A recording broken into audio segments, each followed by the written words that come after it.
but it is a pleasure to be here. I'm here with Maxine from Never Too Late, Our Journey, and Paul from Narrowboat Life Unlocked. I'm Lisa from A Life Full of Meaning, and if you've joined us before, you know the score. We come together, we pick a topic apart, we share our thoughts, we have a listen to what everyone else thinks, and it just makes us feel great. That's what it does. So before we get on to today's topic, let's find out where everybody is. We know it's raining everywhere today, so we'll take that as a given. But let's find out where you are and what you're up to. Maxine. We are on the Trent and Mersey, and we've had 4 manic days going down the Trent, or I think it's probably up the Trent, and doing all the rivers. And we got onto the canals yesterday, and so we're trying to beat a stoppage at the end of the month. We need to get to the other side of we're near Rugby, I think. So we're on a mission at the moment. But it's all going well. Oh, there's nothing like a mission. There's nothing like being on a mission. Thanks for that, Maxine. Paul, where are you? Yeah, well, we're not far from the Hurleston Locks, and we're about to go tomorrow onto the Clanglocklin Canal. I hope I said that correctly. Really looking forward to it. I think we've done quite well to get from Lymm to here in a short time, and it didn't seem like a rush. We've had some lovely cruising weather. But I think I was saying to you guys 5 minutes before we went on air, I heard this bang, and I looked out the window and the boat had come off from the bow, so I had to jump off and tie the boat back up. Got a little bit wet. I didn't end up in the canal, but it was raining.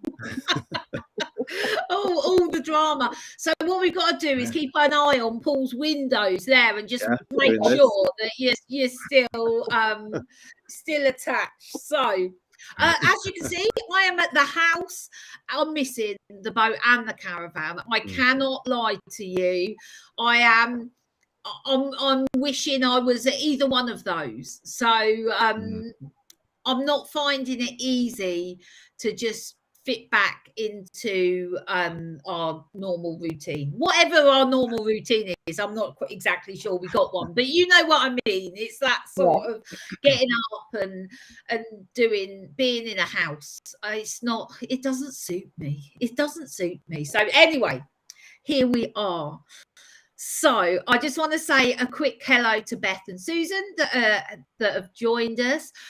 Beth from Australia and Susan from Tipperary. So hello and thank you for joining us. That's a long way. It is a long way, isn't it? It is a long way. It's this week.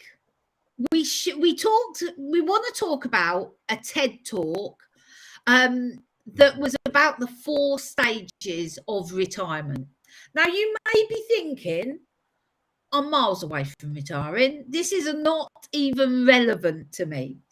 But it got me thinking that a lot of us, I know, the 3 of us are certainly taken steps to change our life so that it's more slower paced, so that we prioritize different things.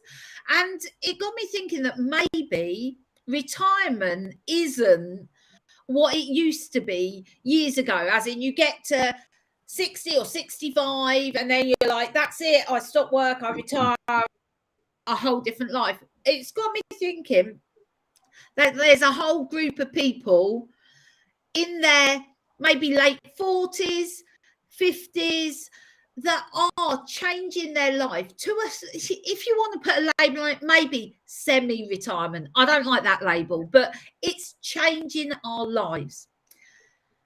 So I want to go through the 4 stages and to see if we can identify with any of those stages and to see if it actually does.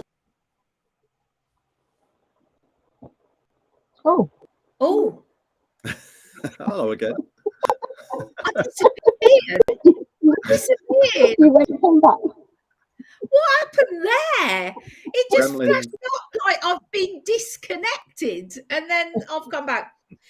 It wouldn't be one of our chats without some technological difficulties.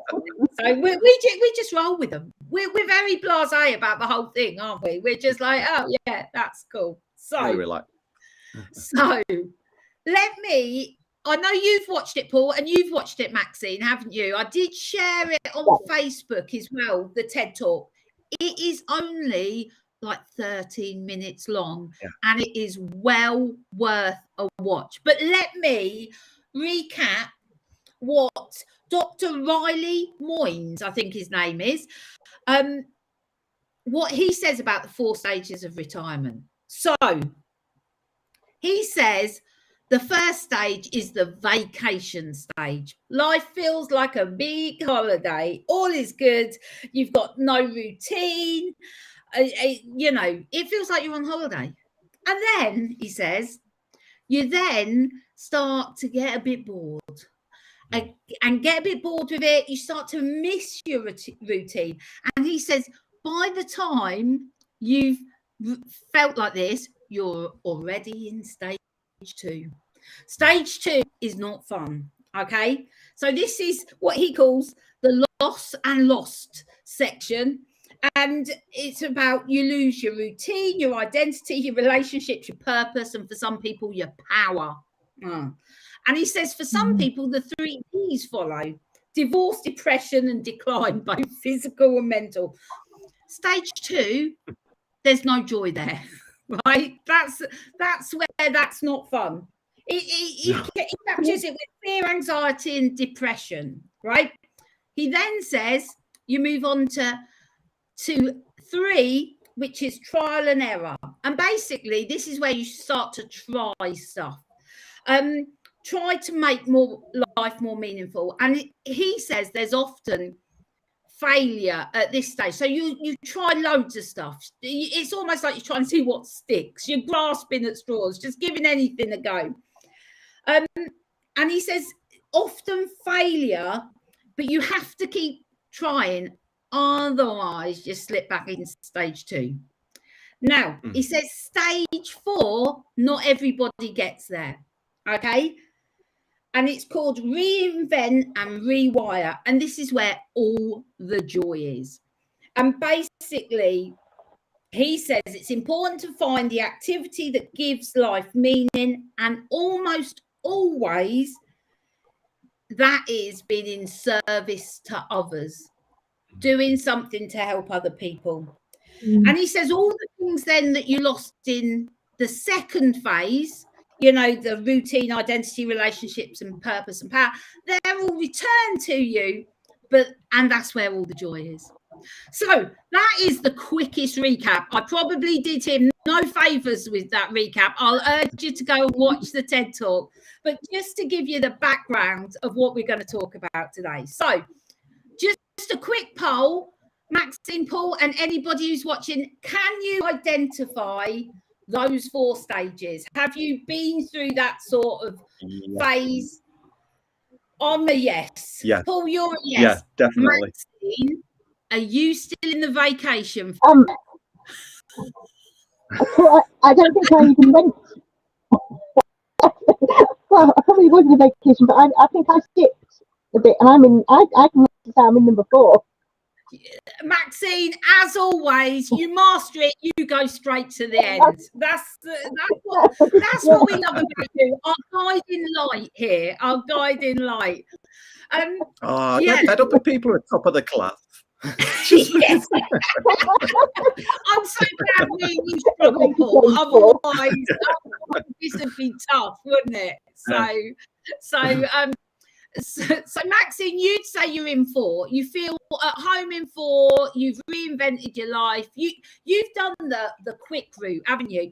Probably like Monday was vacation, Tuesday was like out of sorts, Wednesday was like what do I need to do? By Thursday you've got it covered. Paul, yes, you can recognise yourself in there. Which stage do you think you're currently in? 2. And do you know what I think? Yeah, I think your honesty. Yeah. Well, do you know all those things we're talking about, and that was a really good summary as well. I think during lockdown, if we're allowed to say that, I think being self-employed and having no work, being in the entertainment industry, I sort of did reinvent myself by doing art and video editing, and then still, because lockdown went on for so long, I think I really enjoyed that time in nature, time in the garden, relaxing, having time to read a book, but also having a time to do my hobbies. So yeah, I probably got to stage 4. Yeah. But then sort of like the past year, everything seems like it's gone back to how it was. So I feel like I'm back in stage 2. And I think, yeah, I think definitely, I think the thing is, the nail on the head is work, isn't it? If we could just completely retire or semi-retire, like you said, maybe we would all feel like we're at number 4. I don't think so, because don't forget that Dr. Moyes says, because this is for people that have retired, he says everybody who retires goes through these stages. So maybe it's not, maybe that's just our thinking. Oh, if we retired, if well, we that's, didn't, that's what he says, isn't it? That everyone thinks we're in this vacation mode, year 1. And I can completely understand that. Yeah, you're right. I need to get back on track. You're right. Well, yeah. Well, where do I think I am? I've definitely been 1. I've definitely been in 2. Sometimes I think I spend my life in questioning. And I like 3. I mean, I delve in. I try loads of stuff. Sometimes it doesn't work. And I do get a glimpse of 4. But like you, Paul, actually, I'm thinking this isn't like we said before, like linear, step 1, step 2, step 3. No, I'm like step 1, 2, bit of 3, back to 2, back to 1, all the way to 4. I don't think my brain works like that. Let's see what everybody else is saying.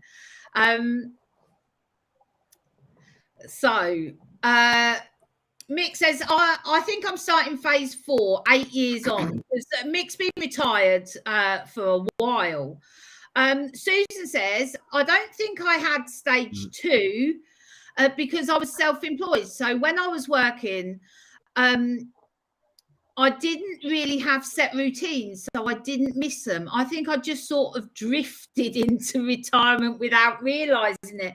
That's valid, Susan, because I think for a lot of us who are slowing down, we don't consciously think, I am retiring or I am semi-retired. We do this like we're slowing down, we're taking, we're adjusting our life for the things that matter. And I think a lot of people drift into it too. When people say to me, I hate the question, what do you do, like work? I'm like, oh man, how do I sum it up? I work 15 hours a week, so that's very part-time. But my life is full of... I am. I have no idea why he's doing that. So I have no idea. Susan says, I'm definitely in stage 4 because I'm having a great time. That is wonderful. Mick says, every day feels like a Sunday morning. Dale, now we know Dale's recently retired. Hello all, I retired last February from the RAF and we have been, hold on, let me press show because it's easier for me to read. And we've been on board since April. However, moving back to land for winter today, cruising plan already set for 2023, still on holiday mode. Well, Dale, watch the video.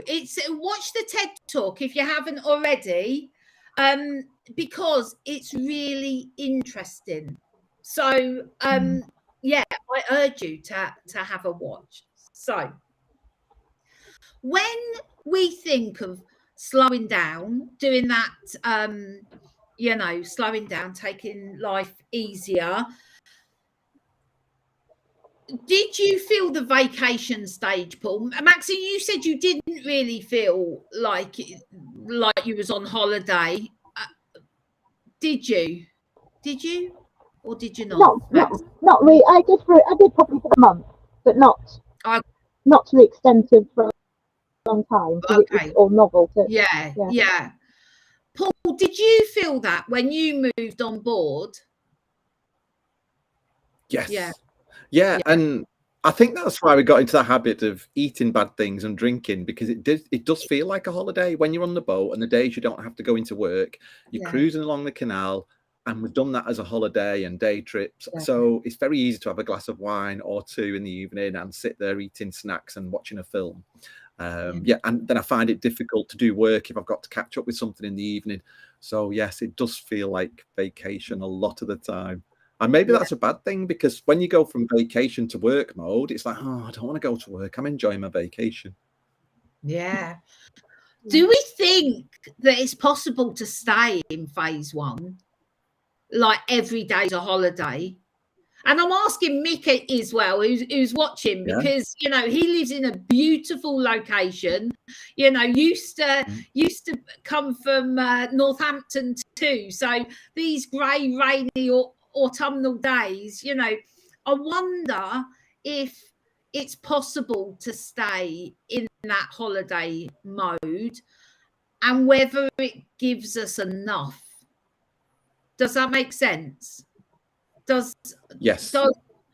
Does holidays, I mean, I'm always itching to do stuff when I'm on holiday anyway. It's the time when I get most creative, to be honest, because my brain isn't doing all the chores and all that sort of thing. So that's when my brain starts with the ideas of like, oh, you could do that or you could do that. So I think it's Susan says yes, she thinks it is possible to stay in stage one if you're happy. It's a choice, really.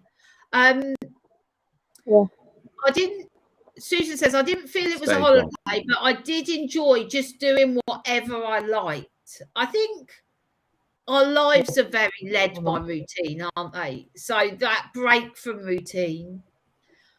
But do we then crave it? So Dr. Moyne says that when you, in stage one, when you start missing routine, you're already in stage two, right?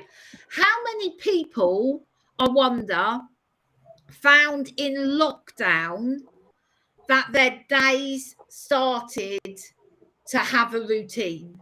Did anyone see that? I know I did. I mean, it was all very loose and everything. I mean, we were stuck in, but our days soon became to follow a similar pattern. We created this little routine. Do you think, first of all, did you do that in lockdown, Paul? Did you see yourself doing that, creating a routine? Sorry, I missed some of that because you broke up then, Lisa. Did you say found myself getting into routine? In lockdown, yeah. So I was saying that even in lockdown, we ended up creating... it was difficult because we were out of routine. I found it quite difficult to adjust. Anthony normally worked in the week. I normally worked all weekend. Well, then Anthony would come in from work and I'd be talking the minute he came through the door and not giving him a minute.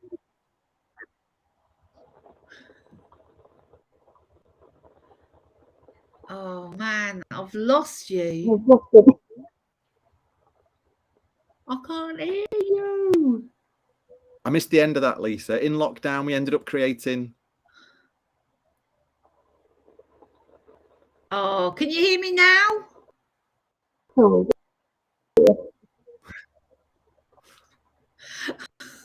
I don't know why it's not working.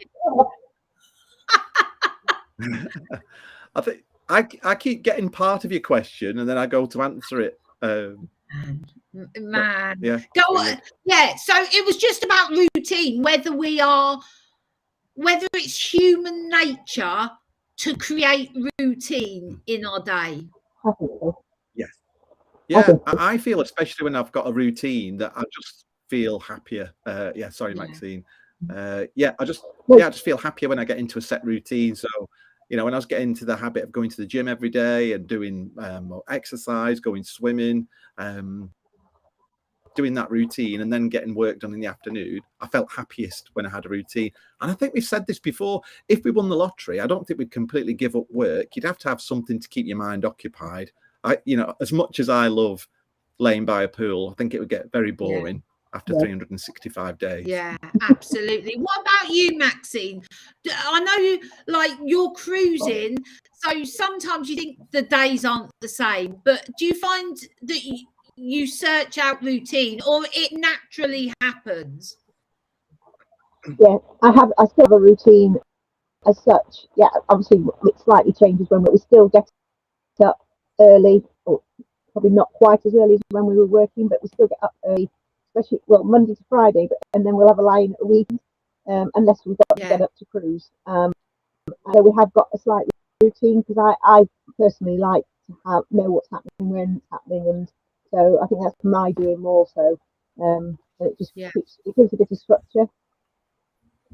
Yeah, brilliant.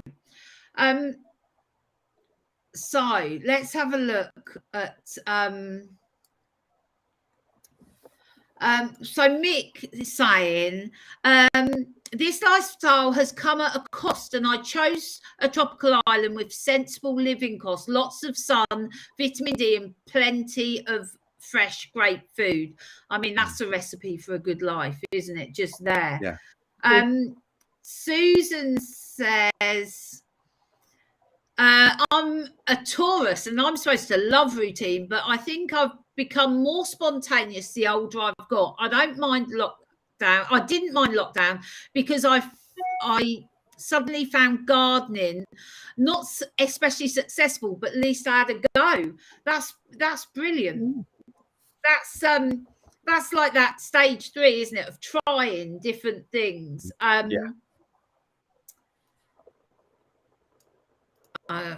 Some words of wisdom here for me. Work life dictates your routine. It's great when there's no dictator, only yourself. Contentment.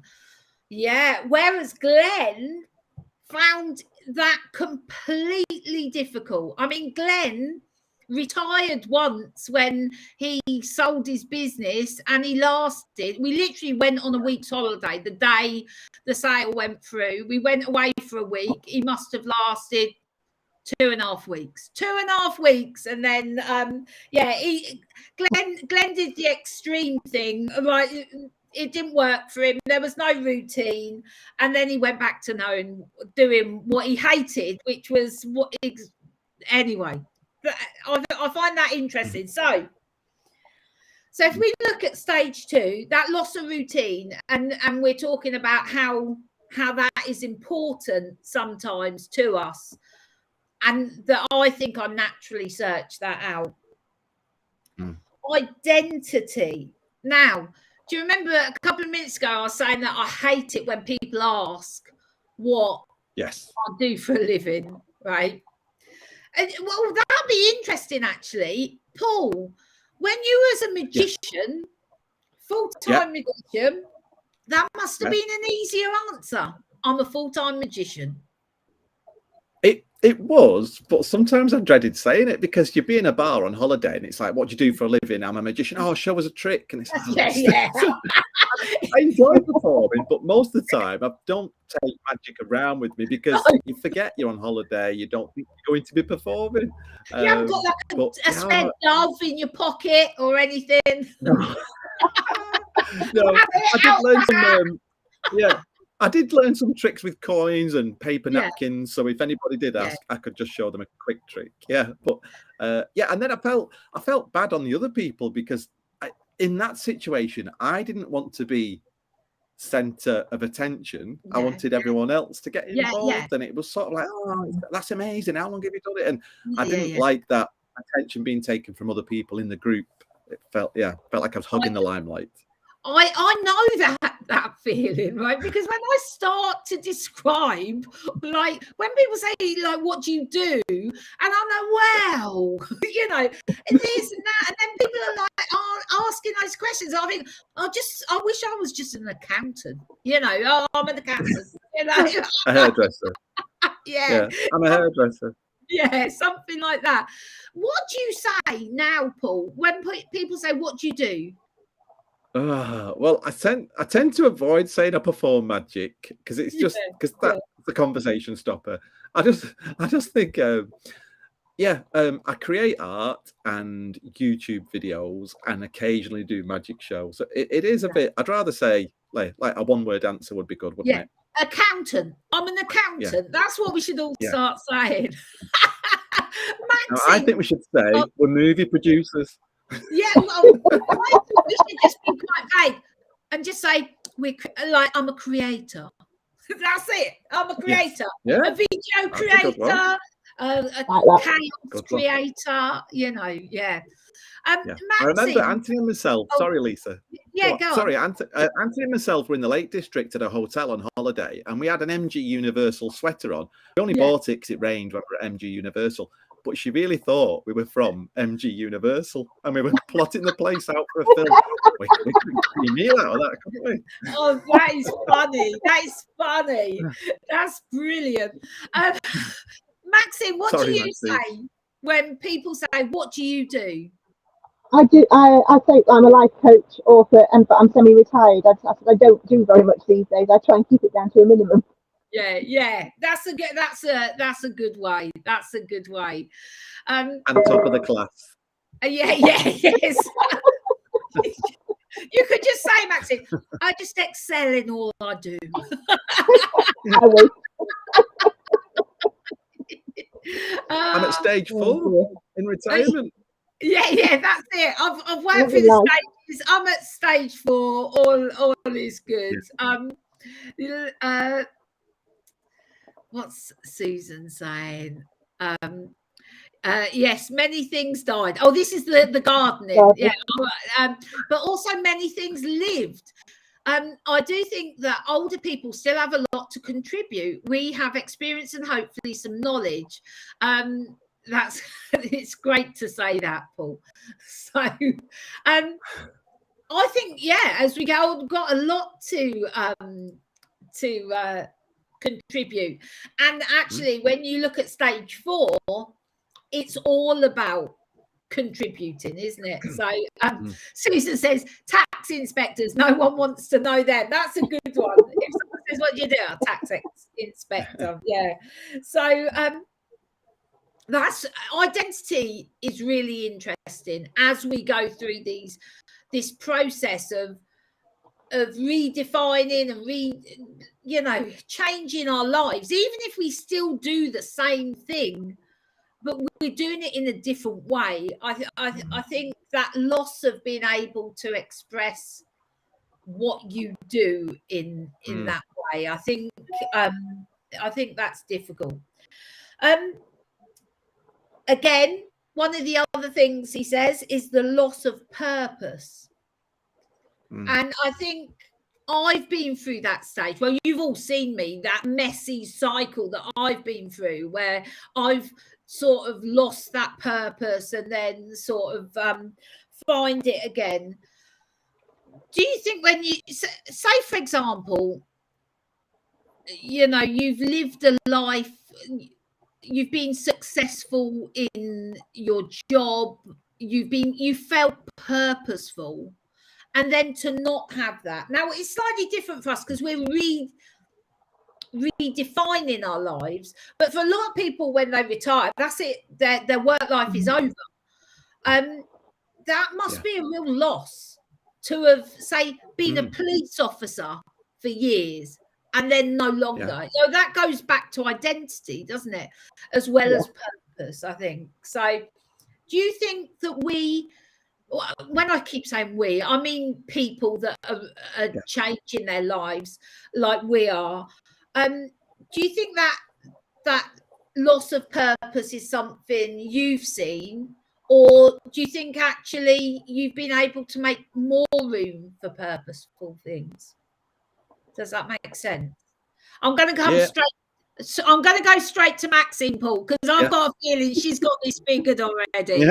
Maxine, did you move on to redefine life? This is my purpose. I'm off. You did, didn't you? I did, basically. Yeah, it's been in the planning, and I knew where I wanted to go, and I think because I am a very positive person, and I could just see where my life.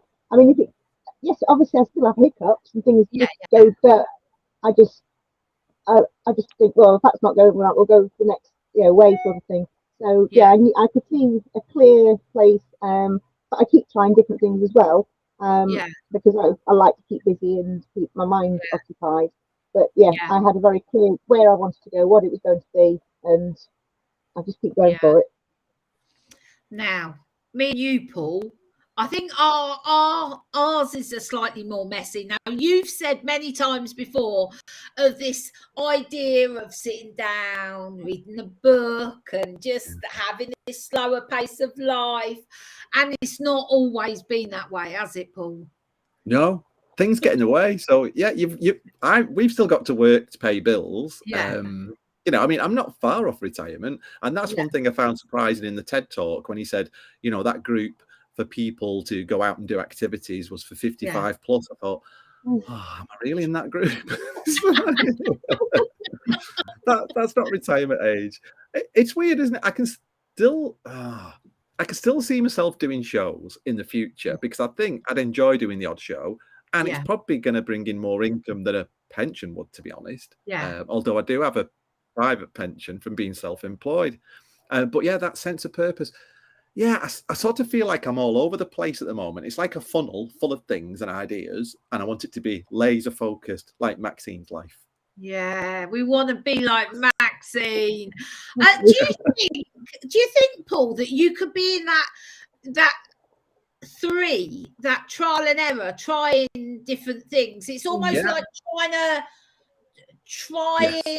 to find the thing, because that's how definitely I feel, you know. Yeah, I think it takes courage, doesn't it? I think if money was no object and we could truly do what we are passionate about, then I would say, right, no shows for the whole of next year, and I'm just going to create art. I'm just going to create art for the whole of the year. But it's having that confidence to do that. And I think a lot of artists struggle with that confidence thing, and are they good enough? But I will never know unless I try it. And I suppose, you know, Anthony's got a decent job. I could just rely on him. Just see it as a year sabbatical or something. So that's what I should do. Yes. Yeah, it's funny, isn't it? Maybe it's easier when you retire, because there's this thing of like, well, that's it, my working life is over. We, all three of us, and a lot of people that we know are redefining and recreating their life, still want to and need to earn an income, but it's a different focus. Do you see what I mean? So we still have got our eyes on the dollar, if you like, you know, the bills need to be paid. Okay, they're different bills from living in a house, or you know, it's different, but income is still important. But the difference is we want to create more meaningful activity that brings income in. So maybe when I say proper retire, you know what I mean, when you get to that, you know, if you've been, especially if you've like worked as an employee and you say, that's it, I'm stopping, I'm retiring. If you've got a pension, you don't have that focus. So maybe that's where it is different. Sue's just popped up. She says, Paul, just do it. Yeah, just do it, Paul. Okay. Take a year off. Yeah. Your artwork's good enough for yourself. No, yeah, absolutely. Absolutely. So, Susan says, if you can view it as an adventure, then it gets easier. Yeah. And Susan also says again about as you become older, I think it's very hard for a lot of people, and it takes a lot of time to adjust. It's not helped by being put in a box by society and becoming invisible by younger people. I think my mission, my retirement years, I'm going to be incredibly visible. I really want my kids, whenever, you know, they see me, it's more like, what is she doing now? Do you know what I mean? That sort of thing. That's what I want. So yeah. Do we feel like the people around us that love us, we want to make them feel proud in what we do? Is that a bit too profound? No, I think that's a very good point. Yes, yeah, that's a good one, isn't it? Do we? How much of what we do is for us, and how much of it is for the people around us? Well, Paul, that is very profound. So how, when we retire or if we slow down, what do other people in our life think of that? You know, if there's a part of us that does stuff because we want our family or our people closest to us to be proud of us. I don't know. What do you reckon, Maxine? I think it's difficult because obviously what we've done, Steve's completely retired, and yeah, some of the family are extremely proud of what we've done and think it's a great thing. There are members that think we are very selfish for what we've done. Right. So it can be very difficult, but it's still not stopped us. You've got one life, and now because you've got to go and live it, and as long as I would never want to hurt anybody from doing what we're doing, Yeah. but you have to think of yourself sometimes as well, and that's the way we're looking at it. Yeah. A lot of our friends didn't understand when we decided to sell the house. That you know, they just didn't get it. You know, it was like we had everything that, you know, us and our friends had worked, you know, spent the whole life gathering this life, this house, this lifestyle. And some people thought we were just throwing it away. And I think it makes people look at their journey. And if we're saying we don't want that, not that we'd ever think that about someone else's journey, but it made other people think, well, if it's not good enough for them, what's that saying about the journey that we've chosen? So it's complex, you know, it deals with yeah, because I sometimes feel bad saying, oh, we sold our house and gave up our, well, I didn't give up our jobs, but we sold our house, eased off working to get out of that rat race of 9 to 5. But then that makes us feel bad for saying that, because a lot of people are stuck in that routine and can't get out of it at the moment. But hopefully, if they wanted to, they could get out of it. And some people don't want to. Some people are quite happy. You know, it's not like, you know, that your choice is bad and, you know, we're here. But it is very difficult, isn't it? When, you know, people don't understand. And I get that. No. So. Yeah, they either get it or they don't get it, Yeah, I think. Yeah, absolutely. So he does say that this second phase can lead to the 3 Ds: divorce, depression, and decline, both physical and mental. And I can see how, if you're dealing with that loss of routine, of your identity, of your relationships, your purpose, and that could follow. You know, that can be a bad place.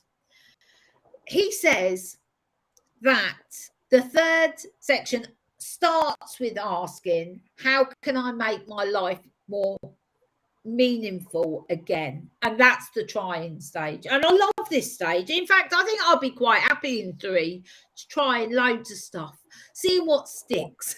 Yes. What are some of the things that you've tried? Again, only share what you want to, but are there any things that you can think of that you've tried since you've been through this sort of life readjustment and like that didn't work? I'll share one. I've got one. So as you know, that for a long time I've been a publisher of card games, essentially packs of cards that ask questions, and for a long time I wanted to do a foreign language edition. So questions, you know, with French on one side and English on the other. And if you watch me in lockdown, I actually made it with my friend Tara. We created it. We paid for a translator. We created this pack of cards, and it just went nowhere. Not, to be honest, because there was a lack of need for it. It's just, I mean, none of us could speak. We couldn't speak French. We had this translation done. We didn't have a clue whether it was like even, you know, whether it was even what we was asking. It just went nowhere. And although it was a great idea, and although I put a lot of effort into it, no, it didn't go anywhere. So that was one of mine that I tried and that just sort of died to death. So have you got anything that you tried that you thought, oh, this could be the next thing, and then it just wasn't? Yeah. What you got, Paul? What you got? Do you want me to go first? Yeah. I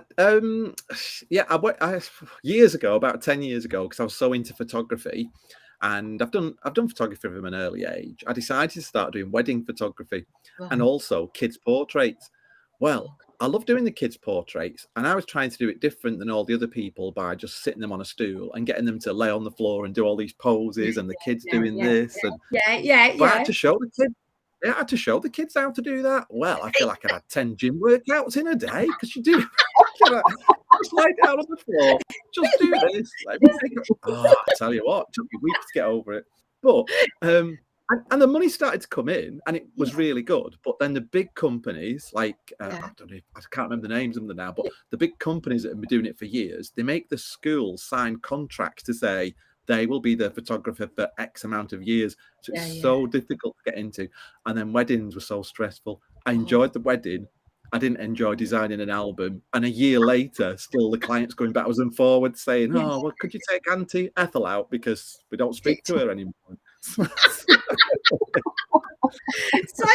that's a great example of like a skill that you've got, and you think, oh, that's a great idea, but the reality of it is just like, no, didn't work. Maxine, have you got anything that you can think of that you tried that you just thought, nah, for whatever reason, not because it's a bad idea, but it just didn't, you just thought, ran out of energy with it? Yeah, when we were moving on board, I decided to set up a virtual assistant business called the Floating VA. So I thought, I like the name and everything. And I did it for probably 3-4 months, and then basically life got in the way, and I thought, and I didn't want to be like being told that, right, I need this work doing this, that. I wanted to be the dictator of my life, and so I just stopped it. I thought, no, it's not going to work how I want to live on the boat. So I just stopped doing it. Yeah, that's a perfect example. It sounds like all three of us. It sounds like it ticks all the boxes. Can do it. Can do that. It's I've got the skill. I can do it, but it just didn't stick. And I think that's the important thing of that stage 3 of being able to roll with it and just think, okay, that didn't work. I know now that's didn't work. And I think sometimes, and I'm guilty of this, I get stuck on something because part of me saying this should work. I've got all the pieces of the puzzle are there. It should work. But it just doesn't. And sometimes I get stuck in that stage 3 for too long while I'm trying to make it work. And it just doesn't. So, You're trying. That's a good thing. Can I just, you won't believe this, but when I was 17, somebody approached me seriously, who I knew, and said that this guy was looking for an apprentice to train up to be a stuntman. Well, I used to watch The Fall Guy and everything. Yeah, I loved all that kind of thing. Loved the movies, but I'm scared of heights and I can't swim. What a stuntman. I can jump up and down on a trampoline if you like. Just only safe things. That's right. let's have a look what people are saying. So we've been chatting on for ages.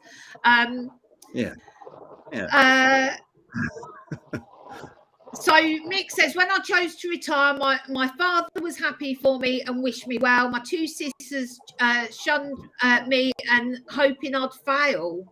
That's one of the costs. So that's going back to what we say about family and friends and how people perceive us when we change our life that way. It's almost, it would be, because if we did things in the normal way and waited to 65 or whatever to retire, you wouldn't get that pushback, because that's normal and that's what happens. You do your work in life and then you retire. It's when you shake it up a bit. Susan says, absolutely, Maxine, you have to live for now and for yourself, not for other people. Sue says that her sons were proud of them for downsizing and living life on the boat. Then COVID says no more. And then COVID no more. Then COVID, say no more. Yeah, thank you, Paul.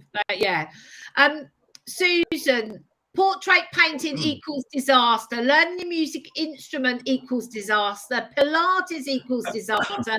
There's a list. That's a fabulous list. That is, Susan, that is like the third section covered in that comment. That is wonderful. I actually really like the sort of trying and failing. Do you know what I mean? It's just like when you step back and you see it for what it is, it's quite refreshing. It's when you're stuck in it and you're trying to make it work. So, yeah, this is great. We've been. I don't think you'd say that, Lisa. It was parachute jumping or being a pilot. Yeah, I know. Well, I mean, that's the thing of failure. You know, if failure on the parachute jump, I didn't fail. Legs, and then you think, well, at least I didn't die. You know, that's got to be a thing. Anyway, we've been chatting for ages, and I want to get to section 4 because that's where all the good stuff is. So let's just look. So, at least you tried. Not everyone makes it to stage 4. This is the point of it. Some people go 1, 2, 3, back to 2 to 3, back to 2, 3. So the key is reinvent and rewire. Find the activity that gives life meaning, and it's about service. And I think we've talked about that loads, haven't we, over the past, especially as I've been going from 2 to 3 to 2 to 3 to 2 to 3. It's about service. For me, most definitely, I can see that's where that question comes from. You know, what have I got to offer, and how do I make use of that? So do you agree, Maxine? Do you see that in stage 4? Do you agree with that? Totally. Yeah. And Paul, do you?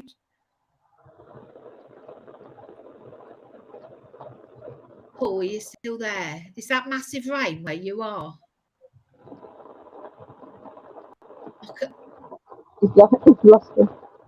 I can hear like torrential rain. Yes, I can hear you.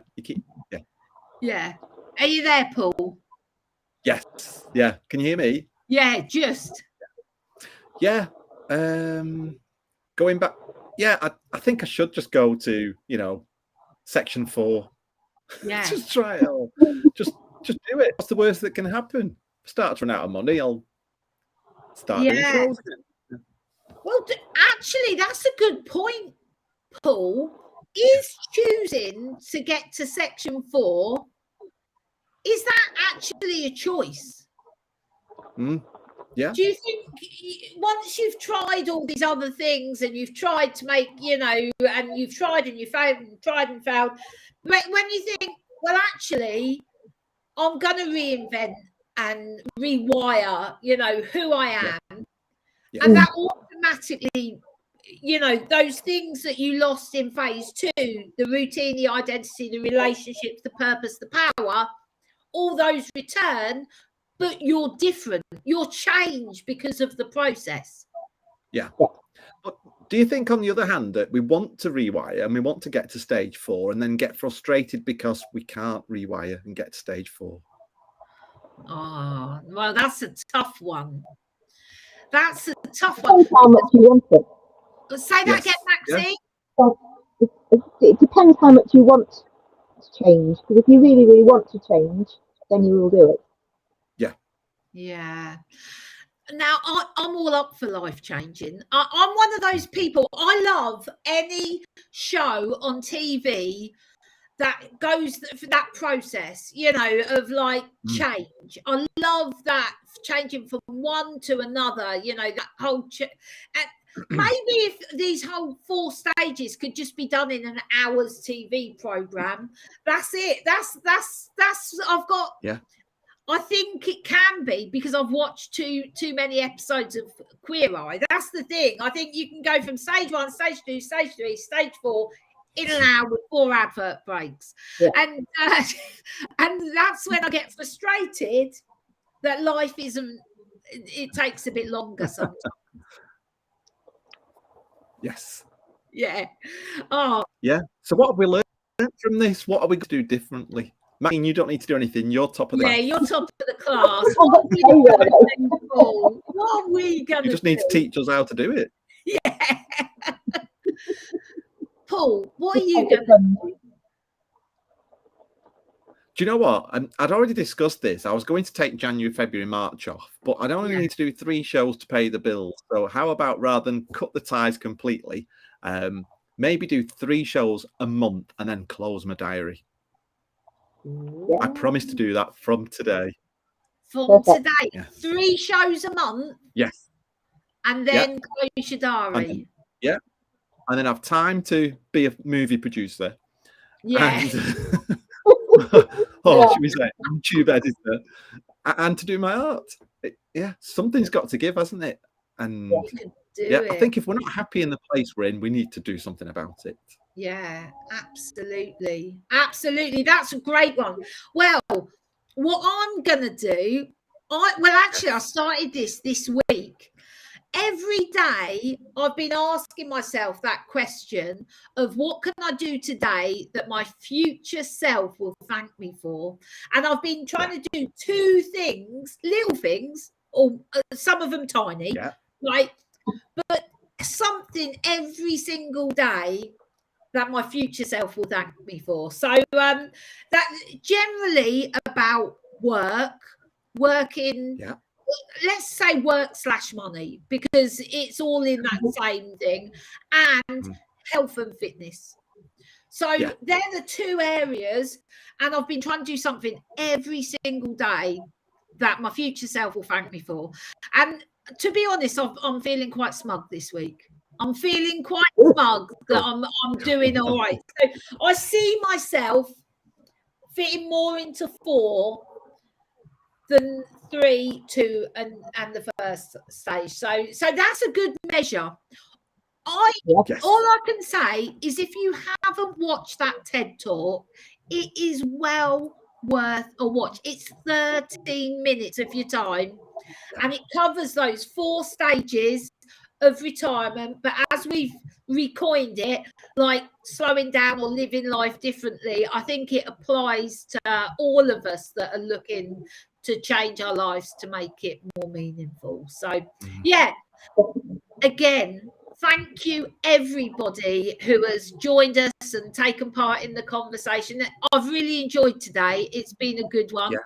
If anyone has an idea or watches something or reads something and thinks that make the basis of a good conversation, get in touch, because we'd love to hear what that is. So for myself, a massive thank you and goodbye. Paul and Maxine, thank you for joining us. Thank you. As always, been brilliant conversation partners. So thank you. And hopefully we'll see you all next week.